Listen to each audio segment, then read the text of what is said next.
It's my great pleasure now to introduce Griselda Pollock, who's a feminist, post-colonial, queer, international art historian and cultural analyst.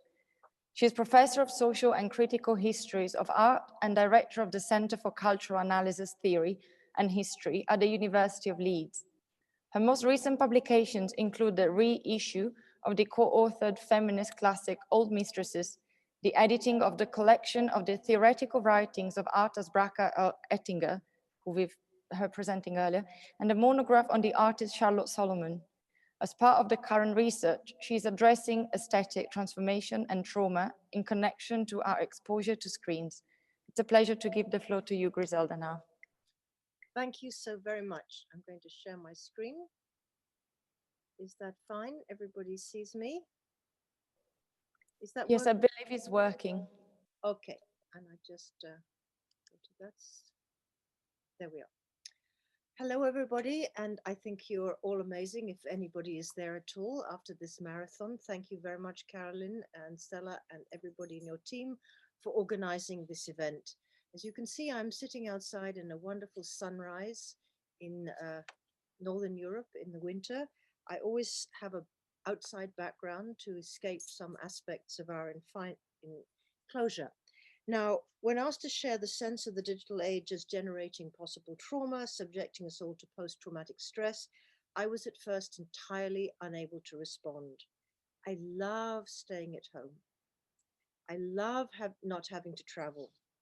As a workaholic with a love of being with others, I have enjoyed staying at my desk and traveling to Bogota in Colombia, or to Rhode Island, or to Melbourne in Australia, without having jet lag, without having to waste 2 days getting there and 2 days coming back, and having all sorts of experiences of wondering why I have gone all these distances to talk to somebody for 1 hour. I love preparing texts and PowerPoints and recording talks, yet I know the evils that are part of this digital connectivity that are violently capturing the imaginations of younger people whose a sort of aborted access to the world keeps them in their bedrooms, confines them to their screens, and have halted their lives by making them stay at home when they should have been away from home. They should be with their peers, but they're with their parents. They should be dancing when in fact they're lying in their beds. They should be doing sport. They should be being in the world which was meant to be part of the critical process of their coming of age. And what is their compensation? But a diet of social media, video gaming, pornography, and all the internet smartphones places in their bedrooms. Now, I personally have doubted the values and purposes of the social media from their inception. I have no space on social media. I think it has produced nothing new, but has given every one of the social evils of incivility a global reach. I do not turn to art to interpret or transform at the level, because we are complicit and captured by these communicative possibilities that have also become the very highways for all that was always there, but was muffled, or as it were silenced, by the lack of electronic systems of distribution. I believe somehow we are all responsible for our own ambivalence with regard to what we use our technologies for. So that's kind of my opening statement. And now,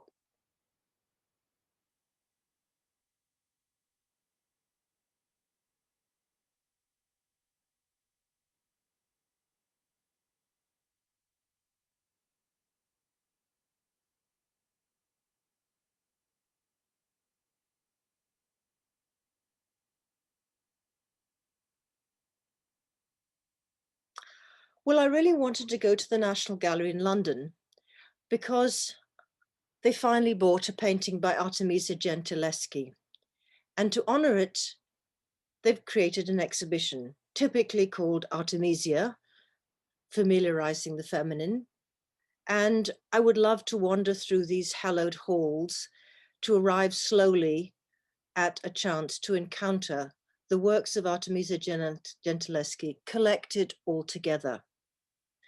Now, my research began in 1974 as a feminist in the basement of that very museum, which was completely, more or less, empty of artists. There were 7 works and they were all in the basement. So I wrote a very angry book, a rather brilliant book, actually, as turned out, to express my rage at the absence, what was missing from the museum. And the book was Old Mistresses, Women, Art and Ideology, written by two feminists, young graduates. We had no idea what we were doing, but we felt the weight of patriarchy upon us. And with the help of a certain amount of chocolate, we tried to work out why men could laugh at us for even thinking that women were worth studying.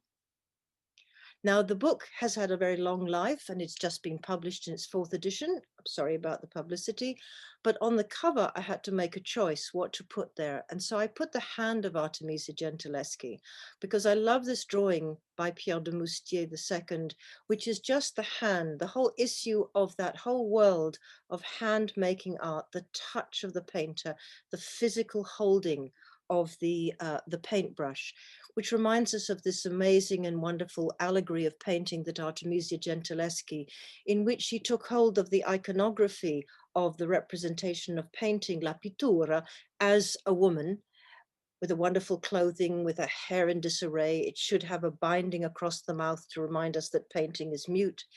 But Gentileschi created from that a statement that there is no need for iconological fantasy.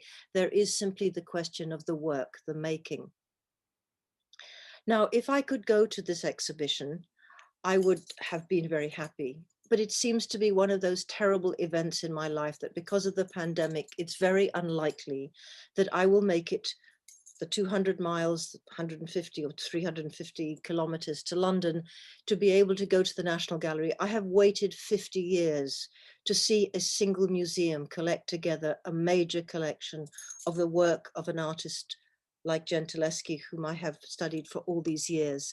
But this is not a trauma. It's simply an ironic tragedy. And I don't want to overestimate the issues of trauma.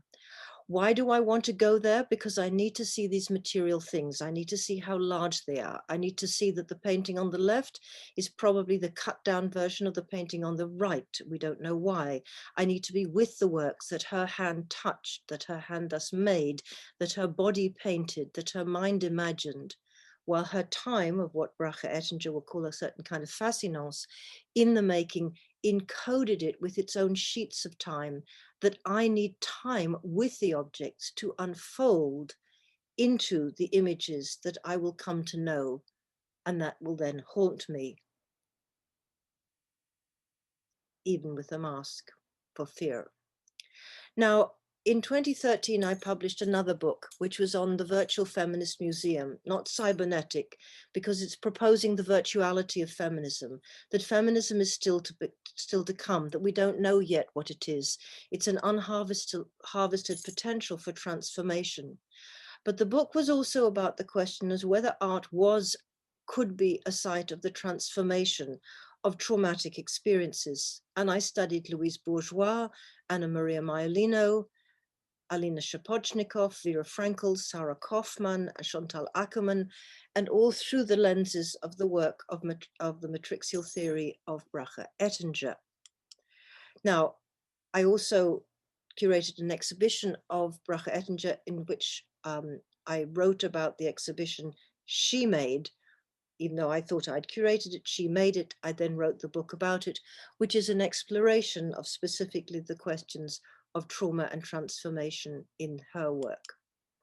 Now, my question as I wrote the book was what actually defines trauma, what generates the symptoms of post-traumatic stress.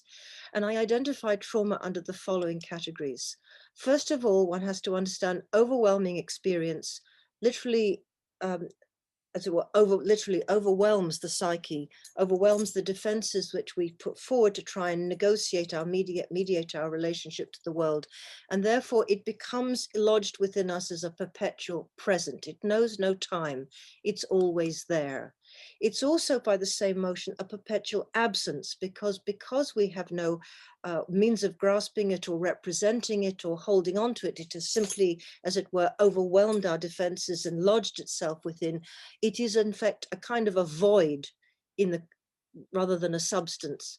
And this means that it's unrepresentable. We don't know what it is. in Bracha's terms, we don't know what it is that haunts us. It does haunt us, but we don't know what that it is. It's not therefore easily translatable into any of the terms that we have. But, and the fourth math characteristic is that it does, however, as it were, deposit its uncharged, undischarged excess of anxiety in occasions that are precipitated by later events.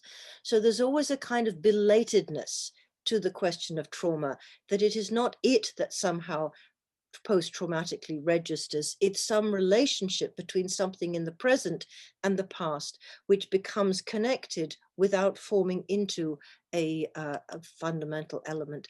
And the other one is it's transmissible. It's transmissible through the generations, and in some sense we're exploring the ways in which it becomes transmissible through art, not as a representation and not as necessary as a symptom, but in a certain sense as a trace. So the questions I had to confront was, when I studied my work, was, do artists who are dealing with traumatic burdens and the weight travel away from, or actually do they spend their lives traveling towards the encounter with the traces of trauma? Can these traces be encountered and transformed only when, by virtue of the artist's long practice, and a certain aesthetic economy has been created to encounter, to hold, and to transform these unsurcharged, unformulated, voidly, sort of permanently absent yet permanently pressurizing dimensions that affects we call trauma? Can the after affects, not the thing itself, of trauma find formulations? And I borrowed this from Abi Warburg, the idea of a formulation of intensity, not a representation in a kind of semiotic sense, but something that can convey the intensity of the affective charge. Can they produce after images? Is trauma sometimes, however, encrypted, not simply just this haunting force, but somehow, in fact, is this in Abraham and Torok's concept of a crypt, a kind of entombed, unprocessed element that's lodged within? Can it resurface and reclaim the subject, literally take over the subject, rather than being transported into some kind of notion that it can be transformed? And finally, can the re-encounter with trauma be deadly? I found in several cases that return to or attempting to touch these places led to devastating effects, including morbid anxiety and depression that led to suicide. So this is not a kind of notion of cure. This is extremely dangerous in many cases. And finally, are we witnessing, in the aftermath of both historical trauma and often personal trauma in terms of individuals, bereavement, assault, losses of various sorts, as opposed to the grand historical ones, are we witnessing, in fact, what's happening in art as the formulation of new formulae, pathos formulae, new formulations of affectively charged images, because of the specificity of post-conceptual artistic practice, or formulations that include the use of the very media whose virtualizing effects we are critiquing today?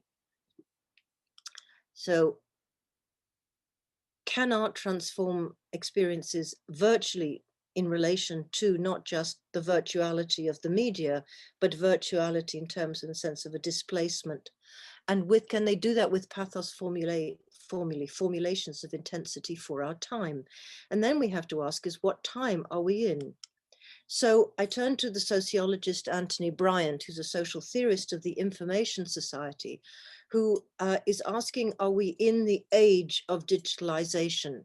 And has written an article that's about to be published called The Hitchhiker's Guide to Research Practice in the Age of Digitalization, which draws on, obviously, the reference to Douglas Adams, to the fiction of The Hitchhiker's Guide to the Galaxy. And he is obviously a theorist of the communication and the Information Society. And on the cover of his book is this wonderful cartoon, because I think we need some lightweight. Now, forget it. talking to Alexander Graham Bell, no one's ever going to want a mobile telephone that takes photos and play music. Who could have foreseen that this was, in a sense, the logic of the initial creation of the telephone?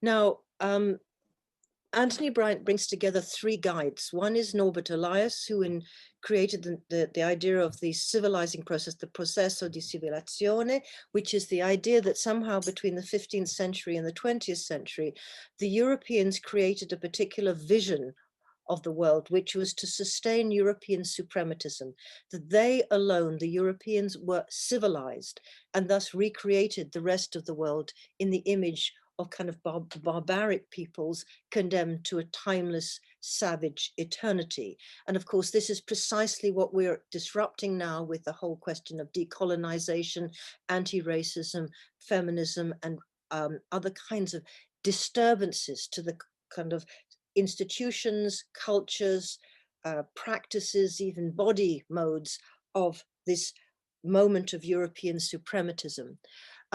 Also, he draws upon Antonio Gramsci's idea that sometimes between different kind of eras, there's an interregnum. An interregnum is what happens between two monarchs, but it can be a period in which dangerous things occur. And in the interregnum between one world order and a new world order, we are subject to incredible menace, some of which is happening to us through the digital. And thirdly, he brings on Zygmunt Bauman, the great Polish sociologist, whose concept of the condition that we're in now is called liquid modernity. And this is modernity which is no longer going anywhere. It no longer has its deadly telos that arrived at Hiroshima and Auschwitz. It is modernity changing itself for the sake of the changing itself. It is an iteration without destination. And in this sense, we have, on the one hand, Elias's notion that somehow the pattern of development within all sorts of societies in the 15th century across the world, which came together to create a large-scale transformation of the human society in terms of European suprematism and its others. But now we are faced with a kind of process of potential de-civilizing, which is both positive in the sense of dethroning that European suprematism, colonialism, racism, gender and sexual centrism, which we are part of. There's multiple critiques we face, but it actually has become, by virtue of one of the spin-offs of the industrial revolution into the technological and now the digital revolution, is an uncivil, an anti-civil in the old-fashioned sense, a de-civilizing, i.e. taking us out from being members of a civil society as a result of the means, practices, subjectivities, and actions that are made possible by technologies which were created for other reasons and often by accident. So for instance, Twitter, which I consider to be one of the most lethal, was simply a mechanism for engineers to talk to each other without having to phone each other as they were doing various things, but is now become the basis of public speech acts which come from anywhere and then have a public space which by virtue of retweeting and going viral become part of the imagination of our publics. So in this threesome, we move on to the concept of possibly has what has happened to us produced what the founder or the creator of the World Wide Web, who gave us the platform for all of this distribution, Tim Berners-Lee, has said to himself that what has happened is almost a digital dystopia. And he says we are going to have to do something around the web immediately. I think people's fear of bad things happening is becoming greater and greater. The web is there as a very large number of things are wrong. We could end up with a digital dystopia, even though I created it, I shared it to the world in the image of creating, in a sense, a communicative civility of a new world that was a kind of utopia. But when you ask who is that we who will turn the world around? What we white man in the old world from the famous joke about the Lone Ranger and I just lost his name, Conto, who says, you know, well, we must fight, but what is this? What is this collective that might change this, as he asks for a social contract?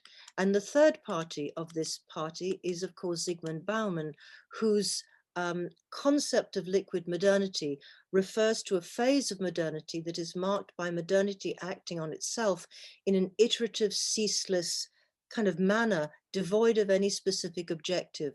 There is no destination and no form of stability, only perpetual transience.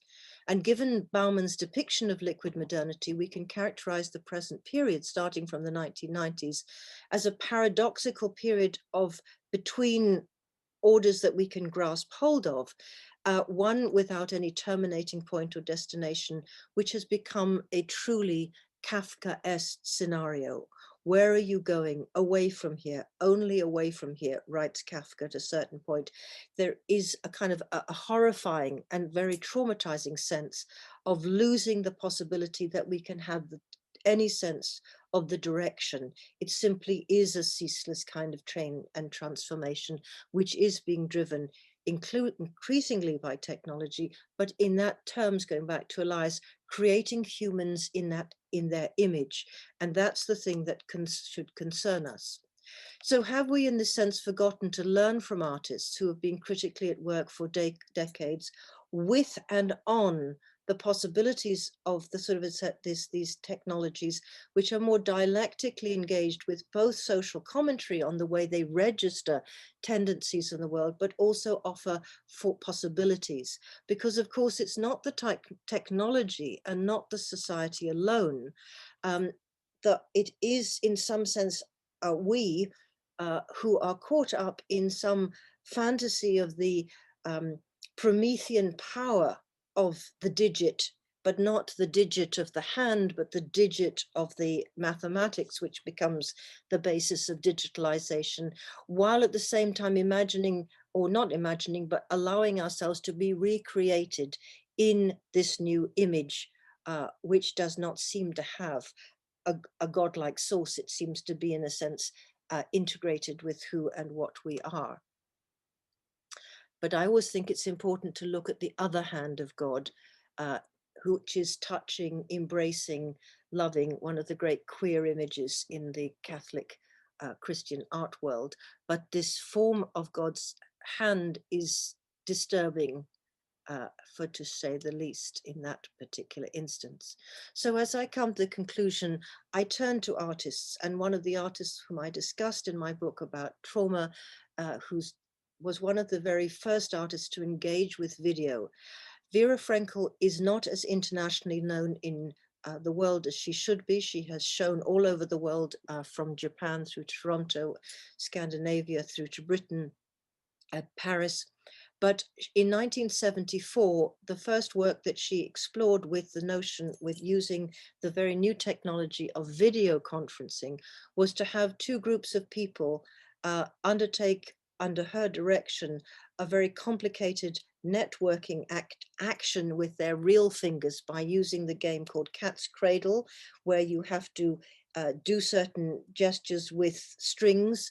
They were being directed, one in Toronto and one in Montreal, controlled by her central talent. And this has just been exhibited in this year. It was sort of, as younger artists have gone back and begun to discover this archaeology of artists critically working with the question of what these new technologies could mean and what they could do. So she explored real-time video transmission at the Bell Canada teleconferencing studios in Toronto. Giving her experiment an improvisational structure, she shows the Cat's Cradle finger string game, so I'm coming back to a different kind of digit, as the mode of orchestrated movement in the service of a constantly transforming whole. Now we need, I think, therefore, the archaeology of some of these works to explore this.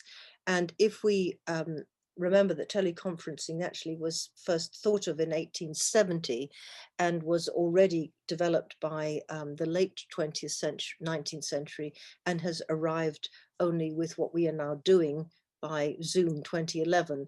This is a particularly long historically. Now, during Frieze this year in London, Vera Frenkel was selected by Zoe Whitley Whiteley, who is curating a particular element of frieze on possessions of viewing room, and therefore it was possible, in a sense, to introduce into the virtual frieze a work that was already itself had a technological base. These are the artists she concluded. But during the residency in the 1990s, Vera Frankel became very fascinated by the emergence of the shopping mall in Britain. Now, obviously, interestingly, the very shopping mall that she studied, which was in Gateshead, in just near Newcastle in the north of Britain, closed as a result of the COVID pandemic. It actually has been destroyed, but what she found within it was not only all the shops, but all the forms of entertainment, including a World War I warplane. You could ride a carousel, you could play with clowns, and there was a redemption store. And this led to a three-stage work, which she calls the Messiah. This is your Messiah speaking. So in 1990, the Piccadilly, which is one of the great centers of the shopping universe, the universe of the very economy that has been so badly affected. I insist that our economy is entirely based, it seems, on the manufactures of goods for consumption. And when they say the economies of our worlds have been decimated under the pandemic, we know that all the things that need to be produced are being produced, but in a sense, the anxiety is that we have not been shopping. And it's as the shopping, that endless shopping, and then having hospitality, all these other activities. It's not because we're not going to museums that our economies are collapsing. It's because we are not consuming to the same extent. But high above Piccadilly Circus, she put this piece called The Messiah. This is your Messiah speaking in around the question of shopping. And the issue here is the kind of the investment of objects and practices, as it were, with fantasies of desire, fantasies ultimately of some kind of redemption. And this idea that we are somehow in a kind of dystopic world of digitality, which is, you know, building up in all the terms that people have described over the course of this day, is part, in a sense, of our kind of the negative side of our actual desire for something which will, as it were, relieve us, give us bliss, give us a solution, some kind of sense of where we will find salvation. And I want to end in a way with the third and final part of this, the Messiah with the right credentials, which is a multi-channel public work that Vera Frankel designed for Toronto's transit system, i.e. the subway system, the underground system, to mark the 100th anniversary conference of Marshall McLuhan, the man who told us that the medium is the message.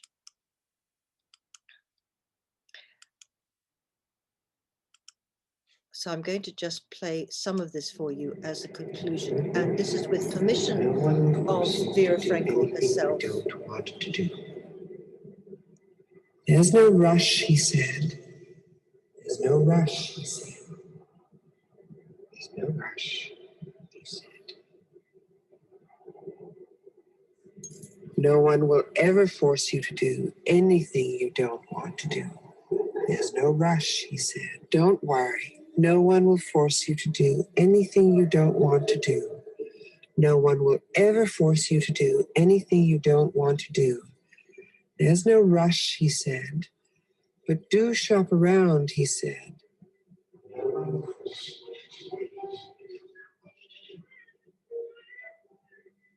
This is your Messiah speaking, instructing you to shop.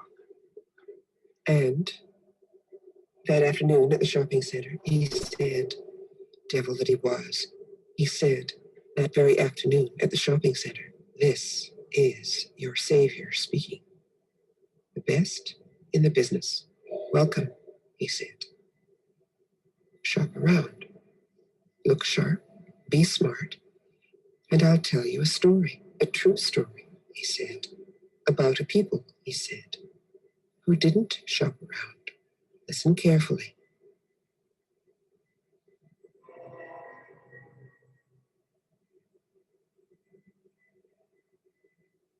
And he, their leader, he said, devil that he was, he said, Take off your clothes. They listened carefully. And they took off all their clothes, he said. Then, naked in the tireless palm of fate, still listening carefully, they burned all their belongings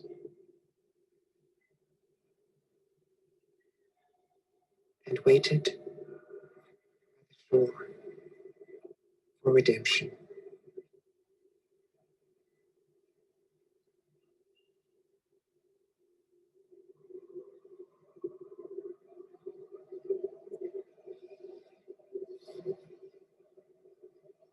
For 1,000 years of peace, for the millennium.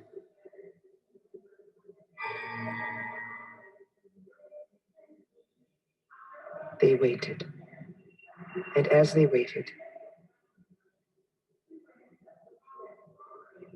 it grew cold, it grew dark.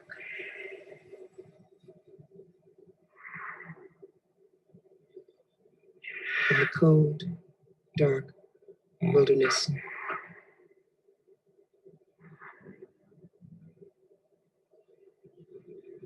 they waited for peace and plenty, for the millennium.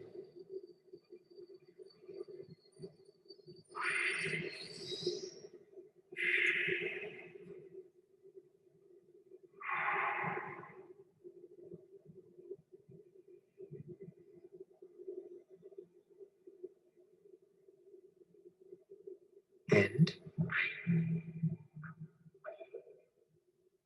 as they waited,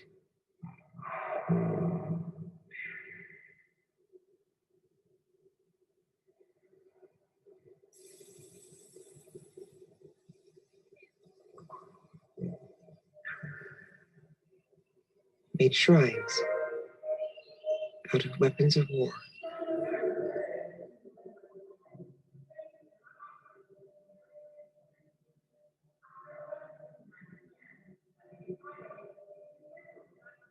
You see, from this, of course, he continued,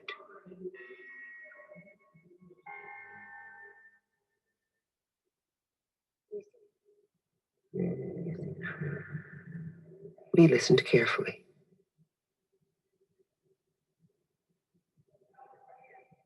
You see, from this, he continued,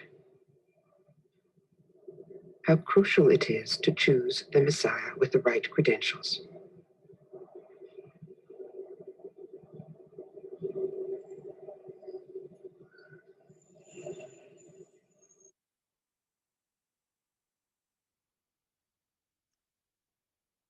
And I just want to finish with the fact that I said, I have been fine. My age, my profession, my pension, my employment, my house has created an environment in which it is sustainable to live through this pandemic, even though I am appalled at the prospect of trying to accommodate myself to returning to the world. What I do feel is a terrible grief for the young art students that I've been teaching this year, who did not have the celebration when they completed their degrees. They could not bring their families and friends to justify the dedication that led them to create the art that they have, who have been doing their tutorials with me online in their teenage bedrooms, back in their homes in lockdown. I've been passionately concerned about the school children with their interrupted education, and for all the young people whose key moments of change that will never come again, because they are the rituals of youth and becoming an adult. It is precisely through art that they may come to track and measure the meaning of so violent a change of expectations, because this is being recognized and their analysis of experience is being solicited so that form and effect can be explored for this a moment in their lives. I know there are lots of articles on the internet now about the fatigue of being on Zoom and the widespread depression and loneliness, which is very real for those who do not have the means of being reached out to people who are not being phoned regularly, who are not able to be in contact, even by these residual forms. And these are real. But these technologies have also become means of ameliorating the enforced isolation, where we can still hear voices even if we cannot touch bodies.